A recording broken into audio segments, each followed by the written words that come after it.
Hey guys, Gizmodic here, and if you own a Realme 1 or you're planning to buy one, then these 10 tips and tricks are gonna help you get the most out of your phone. So without wasting any more time, let's get started with the first tip, which is enabling USB OTG on this phone. So Realme 1 actually does support USB OTG, but if you want to connect a device, it won't read it on its own. After you connect the USB device to the phone, you need to go to settings, additional settings, and then turn on the USB OTG option. It's only after that your phone will read your pen drives, controllers, USB devices, and so on. The second tip is one of my favorites because this helped me a lot. So if you must have noticed, the Oppo Realme 1 has a very aggressive haptic feedback. So every time you type, it gets very annoying to have such a strong feedback. So to fix that, you have to go to settings, additional settings, keyboard and input method, and here select the keyboard that you're using. In most of the cases, it's going to be Gboard, so go to preferences and scroll down to vibration strength. This will be set to system by default, so change it to whatever you like. I put it to 20 milliseconds because it works for me the best, and you should totally try this out too. The next tip is a cool one because it's about enabling full screen gestures on your Realme 1. So if you go into the Smart and Convenient tab in the settings menu, you will see an option called as navigation keys. So here you can either change the orientation of the keys, so you can switch the back or the multitasking button, or you can opt for full screen gestures. So there are a couple of variations in the full screen gestures also, so you can choose whichever you like. And I have to say that they do work really well. A lot of 18:9 phones have been implementing this, and it's a nice thing to see that on the Realme 1 as well. The fourth tip is also inside the Smart and Convenient menu, and it's called Assistive Ball. So it's similar to Quick Ball on Xiaomi smartphones. You get this circle with a lot of options that you can use to make things easier. So let's say you want to take a screenshot, so you just click the screenshot icon instead of the volume down plus power button combo that we are used to using on all of these phones.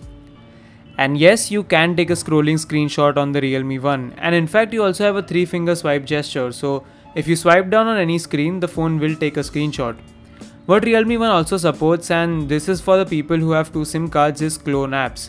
So you can create 2 instances of the same app. If you have 2 numbers, you can clone WhatsApp and have 2 WhatsApp numbers on the same phone. I think there are third-party apps that do this as well, but then having tied up with the OS like this is great. I was used to this on the OnePlus 5T as well as on the Redmi Note 5 Pro, so it's good to have something like this here as well. One other feature that I found really handy was that if you want to enter the split screen mode on the other phones, you have to open the multitasking tray and then drag the apps to get into the full screen mode. On the Realme 1, things are a lot easier because you can just do a 3-finger swipe up to instantly enter the split screen mode. And this comes in really handy when you instantly want 2 apps on the screen.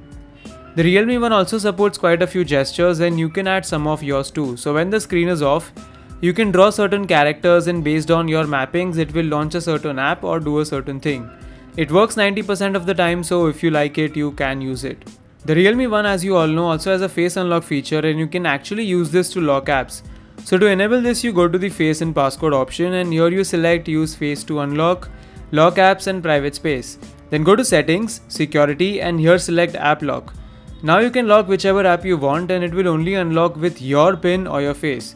You can also hide this app so that it doesn't appear in the app drawer. You have a special code that you have to enter in a dialer, and only then you can access this app. I don't know who's gonna need so much of security, but surely Oppo thinks that there are people who need it. So if you want to hide your apps, the Realme 1's got you covered. Finally, the last tip is about private space. So you can go to settings, security, and then click on private safe, and here you can store your photos, videos, documents, and some other files which you don't want anyone else to see. It's only accessible with your PIN or face, so your data is secure and it's not really seen by anyone else. The Realme 1 also has this kid space, so if you have annoying cousins who always want to play games on your phone, you can only allow certain apps in this space and confine them from accessing other things on your phone. It's pretty cool, right? Anyways, these were my top 10 tips and tricks for the Realme 1. A lot more videos about this phone are hitting the channel soon, so if you guys have any suggestions, then please let me know in the comments. If you liked this video, then please like it, and if you're new to the channel, then hit that red subscribe button and press the bell icon so that you don't miss out on more of such videos. Anyways, thanks for watching, and I'll be back in your notifications really soon. Peace.